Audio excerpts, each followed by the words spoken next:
Nice. Hey guys, Sean Hammond from PremierGuitar.com. We're at Winter NAMM 2015 in Anaheim, California. We've got Johnny from Digitech here. Johnny, you guys have a cool new pedal, the Trio.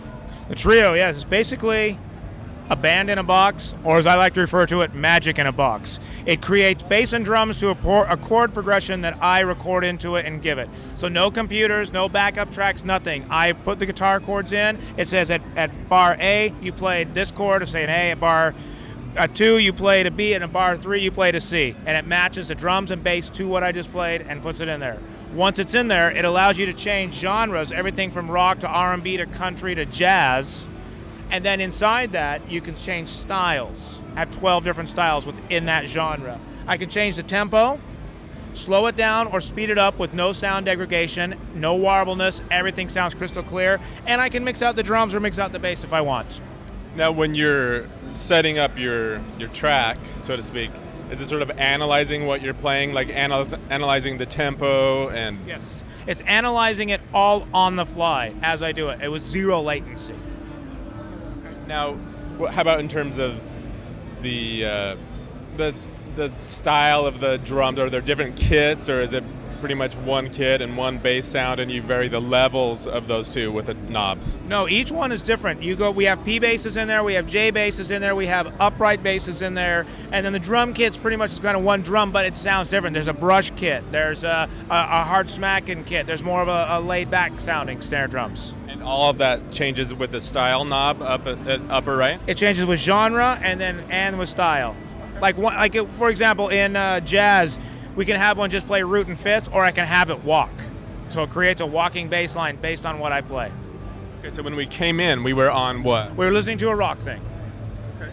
So I can take that rock thing, well, we can build it up. I can take that rock thing, that same chord progression, and put it in any style, and it still follows that progression, and then play along with it. You want to show us a couple of those tricks? Yeah, let's build one up here in just a rock thing.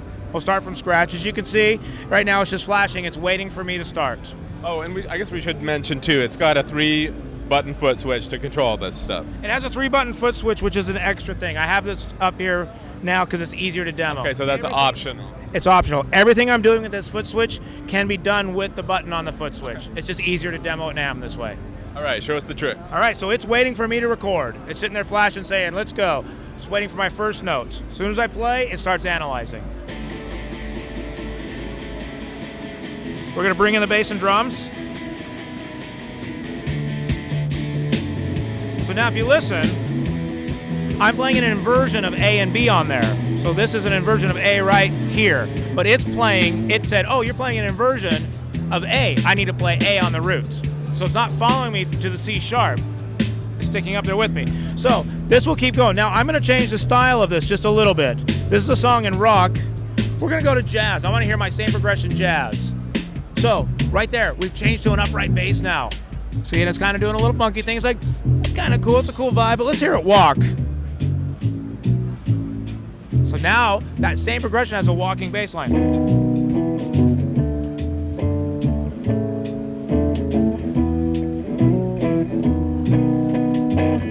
Or we want to go to an R&B.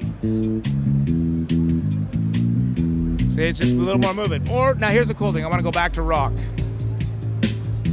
So it kept in what we recorded, and remember the original thing that we did and it came up with. So now, I can step on this and stop it. Now I can add different parts. Now when I say parts, I'm not saying adding on top of what I've already done, because it's not a looper. So I'm adding in what we would call a pre-chorus. Our first thing's the verse, this is the pre-chorus. So I hit button 2, set it up in record mode again, and start playing. Let's do the same thing in a different key.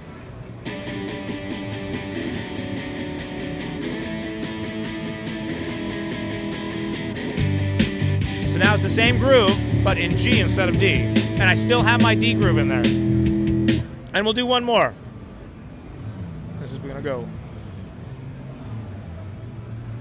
We'll just make a simple E thing.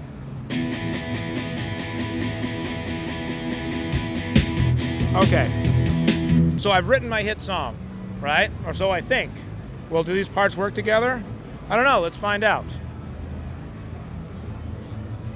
Here we go. Back to the original. Back to the original D, okay. This feels cool. Do it one more time, and now this will continue and go until I tell it to change. So I can practice my solos, whatever I want to do. We're gonna change now to the second part. See, it does a fill going into the next part, it's just like a real drummer would. Bass follows me. And again, it'll sit here until I tell it to change. We're gonna go to the third part.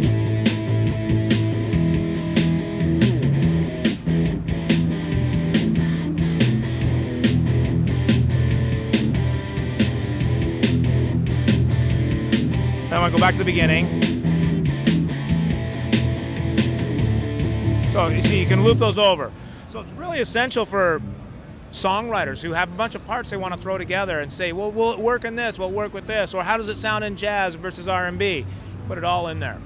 It's pretty cool as like the songwriting tool, or like if you want to go out busking or whatever and shake it up a little bit, not just your acoustic or whatever. I do have some other questions about functionality though. So Sure. Since you're using the 3-button optional switch, how do those functions work with the single one, like a double tap for certain functions? And It works with double tap, with holding the button down, single tapping it that way. okay. And what's this little button here, Alt time? So what that does, I can take my thing and I can take my groove and put it at halftime. Flick of a button, just try it at halftime. It's like, oh, that's cool. Let's bring it back up. So I can change the time. It will do 4/4 and 3/4. You get into 5, and 6s and stuff. It's not sure what to do yet. But the idea is, I see it really great for beginners who know their chords, know some scales, but have never played in a band. They can record it in here. They can start to learn rhythm and fill. Now, am I reading too much into it when you said it's not going to handle 6/4 yet? Is there like a jack to update firmware and stuff you might have software updates in the future or something? There might be software updates in the future. There might be a different product. We don't know yet. This is so new. We're seeing how it does. I mean, it's done well so far here at the show. Best in show. So we're going to take it from here.